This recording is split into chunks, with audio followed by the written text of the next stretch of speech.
Let's first go over the test, and then I'll trace line by line together with you, so really to see how things can be initialized and how things can be manipulated at the runtime. Okay, we first of all created weather data objects, okay, with some initial measures for all the 3 variables, and then we're going to initialize a current condition app, right? But remember, this constructor over here is going to do something over here, right? It's going to subscribe the method handler, the 2 method handler to the events, the relevant events from the weather data. But we'll see exactly how that's going to happen.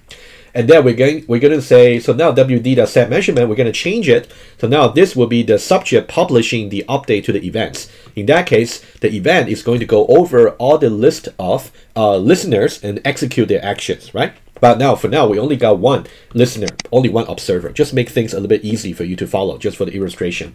And then we display, so it's guaranteed at this point over here, because the previous set measurement actually already updated everything, it already synchronized everything to the latest value. So it's guaranteed the display will be accurate.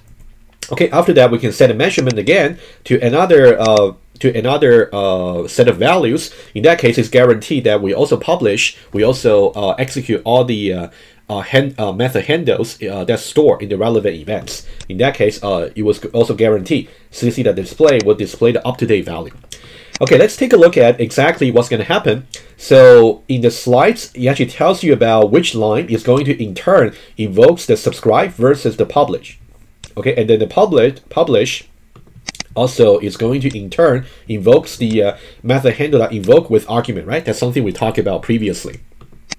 Let's see exactly how things will happen. Okay, so I put everything into one page over here just to show you exactly, and then I'll try to visualize everything together at a runtime just to see how things work together.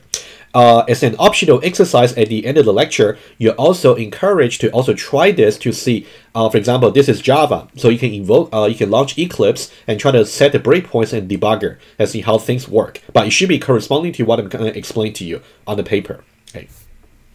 Let's now try to do one line by line. Okay, so now the first line over here, okay, all the classes you already got in your slides, right? Also, you can look at the source code. Let's see the first one. Okay, so now let's say we start with the weather data, WD, over here. So we're going to set 9, 75, and 25. Okay, so that's what I'm going to do. So I'm going to say 9, 75, and 25. We simply set a weather data, right? So that's all we do in that line over there. And then we're going to talk about the current conditions. So that will be one of the clients, right? The observer. So it's going to be CC and also current condition. Current conditions. So we're calling the constructor. So now let's just go to the current condition. So this is the current conditions class, and we already went over them. So basically, just remind you what's going to happen. We're going to basically call this constructor over here, and then it can be divided into part number 1 and also part number 2. Okay, they're going to be very similar. Let's look at part number 1.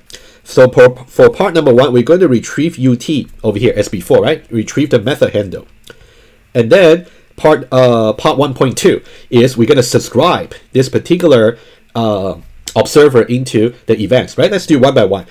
What does it really mean when we retrieve the UT over here? So that means we're going to there's going to be a method handle over here of this type. So it's going to be UT. You can think about UT is going to point to this particular method handle. So what information does it contain? So if you look at over here, it's going to contain over here this .get class that will be get the current conditions, and also update temperature, and also the parameter, and also the implementation should be corresponding to the update temperature over here, which will be simply the temperature is assigned to T. So these are the various information that will be stored in that object over there. Let's just sketch very quickly. So the context over here will be the current conditions class. So the current conditions class. Okay, I'll just sketch quickly. And then the name of the method will be update temperature.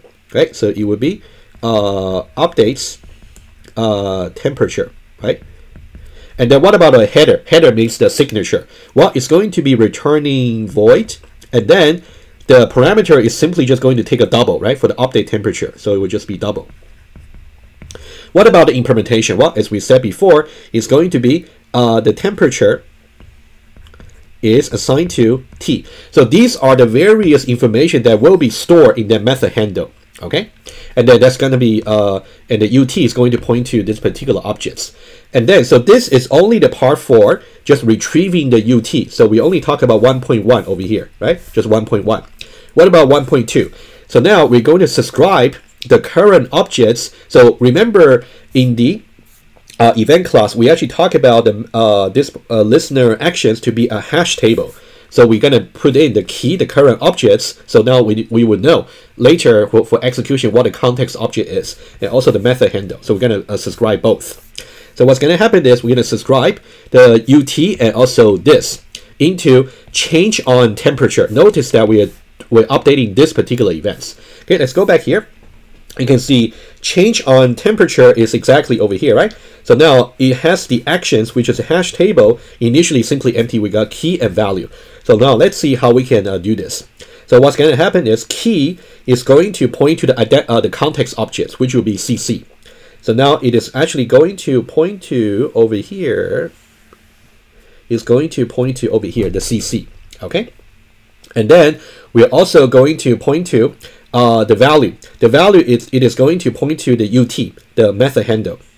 It is going to point to this particular UT over here. Okay, so that's basically the subscribe process. So now we only got one mapping in the actions hash table, but imagine that in general there might be multiple subscribers that will be subscribed to the events. Okay, so for the second part over here is going to be exactly identical, except that we're doing just another method. Let me just write it over here to see what's going to happen. Okay, what's going to happen is we're going to basically say, so we will still be current conditions will be the same, and also now the method will be different because now we are focusing on the update humidity, right? So this is a method that we are trying to cache, where we are trying to store for delay execution. So this one here is going to be update humidity. So updates humidity. And what about the header? It will be the same, because if you look at that, it's actually returning void, taking a double. Okay, the same. So that's going to be a void, and then it's going to take a double. Okay, and then what about implementation? Implementation here is a humidity is assigned to H. So it's going to be humidity is assigned to H. All right, so that will be the UH, the update humidity, right? Over here you can see that one has a reference UH, and then we're going to do the subscription like before. So now to do this, what's going to happen is, so now the key, so now we're talking about different events. Notice that we are saying change on humidity over here, as opposed to change on temperature, right? It's the different events that we are trying to update. So now what's going to happen is, for the key, it's going to refer to the same context objects, which I'm going to draw like this, okay? Just like that. And then for the value, it's just going to point to this particular method handle, okay? So that's about the two subscriptions we have to do to the two separate events. All right, so that's about, you can see this, just this particular line over here that we just talked about, just this particular line, involves two subscriptions that we have to be very careful to really get understanding correctly. So there's one note I would like to make before I talk about how the subject side is going to occur. You can see up to now, once we have done initializing this particular current conditions objects over here, you can see that the temperature and humidity are actually not up to date just yet. Okay, so this might be some potential scope of improvement you can make. I didn't put it because it would just cause some extra line in the code, but I'm simply assuming that I will only try to do updates on the set measurements over here, but not really after the initial setup. So potentially what you can do is you can try to say, after I have subscribed this particular current conditions objects into the relevant events, maybe immediately after this, you can simply say weather data the change on temperature.publish. That's what you can do right away. And then this will say weather data dot change on humidity and then dot publish. So these are the 2 additional lines you can add to really improve this particular design. So that will guarantee immediately after the subscriptions, these 2 values will be up to date. But that's only for your optional exercise. But you should know that might be something you would like to do realistically. But now for simplicity, I just don't do it, just to simplify the code a little bit. Okay, let me just now go on to the next few lines. Let's now talk about the subjects. Okay, so now for the subject, for example, we say wd.set measurements to be 15, 60, 30.4. Okay, so let's do that right away. So 15, 60, and then 30.4. So now as soon as we are done, we have updated the values for all the measures. So now we have to see how to publish the updates, right? So let's go back. Okay. What's going to happen is you can see the set measurements over here is going to call the set measurements in the weather data. Okay, so now let's go to the weather data over here. And then you can see this is the set measurements. Okay, and now the part we just done on the diagrams are just to update all the measures over here, right? That part is done. So now we have to publish basically, right? So now the relevant events we have to worry about will be the temperature and also the humidity, right? So each one of them will be the latest value. For example, you can see for temperature, it would be the 15, and for and also for humidity, it would be 60, basically, right? So that's something we'd like to update. So these are the 2 published that we would like to see exactly how to achieve it. But we have done the observer side already for the subscription. So this part here should be rather straightforward. But let's see. So now since we're calling publish, okay, let's see how the publish is done. So if you go to the event class over here, okay, so now if you go to the symmetric part to subscribe, which is publish. So what's going to happen is we're going to go over, you can see the for each loop. We're going to go over all the listener actions, going over it one by one, but currently we just got 1, right? Remember, we only got 1. You can see for, let's say for this particular events, so now the hash table contains just 1 single entry, but there might be multiple entries in general. And also for this particular events, we also got just 1 single entry, but in general, there could also be multiple, right? Just make it things easy for illustration. For each one of them, we're going to go over the listener actions, and then, so now we're going to retrieve the action over here. So now this part here is basically a method handle. That's really important. So now it's going to be either UT or it's going to be UH in our case, right? You can see in one case, we're going to retrieve the UT over here, right? And in the other case, we're going to retrieve the UH, okay? Once you retrieve it, you're going to invoke. In that case, you're going to say listener and then arguments, right? So now, as I said before, it's as if we are really doing listener, which is the context objects dot action. Let's say either update temperature or update humidity, and then we simply do the arguments over here. Conceptually, that's how you can understand. But since the action has been stored for its reference for delayed execution, we cannot do this anymore directly. So that's why we have to indirectly using the library method of invoke with arguments, right? That's what we said before. So now we're going to invoke this as well. Let's see exactly how this is going to happen. So let's say we let's do one by one. So let's say we now want to say change on temperature.publish, right? Let's do the first one, and then with the temperature. What's going to happen is, so we're going to go for change on temperature, right? So we want to publish the 15 over here. We want to publish the 15. So what's going to happen is it's going to retrieve this particular entry which has access to this particular method handle. So now what's going to happen is think about the context. The context is the key is really referring to. Let me just try to use a different color over here.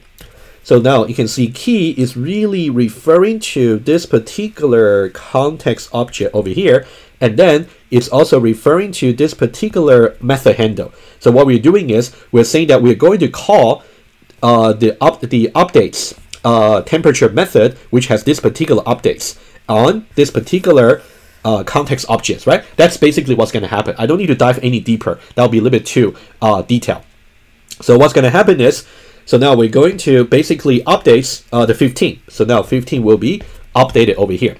Notice that we are not really going directly to this particular objects from the subject side, right? like in the observer pattern, what we're doing is the events actually store this information here. So we can, when we actually invoke this update temperature method handle, it's going to implicitly call this particular object over here. So that's something that's hidden from the programming side, if you can see. All right, so this is going to update the 15, and then when we do the next line, when we say change on humidity.publish humidity, right? So what's going to happen is we're going to update the humidity, okay, which is 30.4. So what's going to happen is, let's do another one. We're just going to update this, and let me use a different color. So now this one here, you can see, so update on humidity.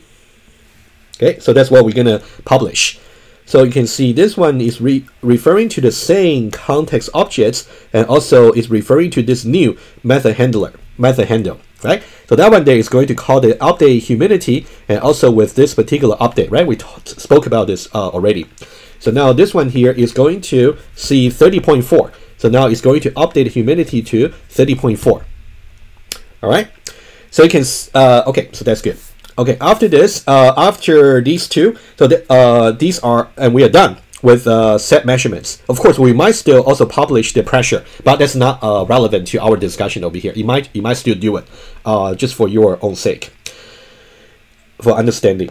Okay, so now we're done with the set measurement over here. So now finally, if you try to say cc.display, so now if you go back to the cc over here, when you say display, it's going to display 15, it's going to display 30.4, right? Accurately. Okay, so now the rest of the code, I'm going to let you think about how that's going to happen. Basically, we're going to rerun the process again. The remaining code goes like this. We're going to say wd.set measurements, which is going to involve again. We want to publish again to the temperature, publish again to the humidity. And then that one there is going to update 11 and 9, it's going to update 11 and 20. So what I said previously was not so accurate. It should be actually over here 30.4. Okay, sorry about that. So now in the new updates, we're going to update this to be 11 and 20, right? So we're going to follow the same process again. First of all, we're going to go for the events, this events over here, to update the temperature. So now to do that, you will simply just go over and call this particular method that's stored in the method handle.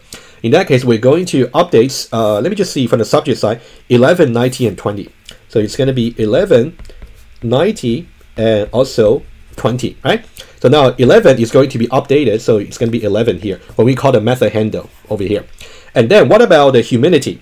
The humidity is basically this events again, and then when we call the method handle for update humidity, and then it's going to update this value by the 20 over here. Okay, so now it's up to date. So later on, when you actually call cc.display, again, it's the latest value. All right, so hopefully you can see how the event-driven programming really works in Java if you want to encode it by yourself. It's not too bad, you know, it's very implementation oriented. You have to really make sure you understand how the interactions really go between the objects by understanding how each of the modules actually work. Okay, again, if you got confusion, you should really start with this particular layout over here and then try to work out the details. Okay, and then that's about the Java implementation I would like to talk about. And then the next video, I will speak about how you can simplify the programming part for you as a developer much drastically, actually, in iPhone.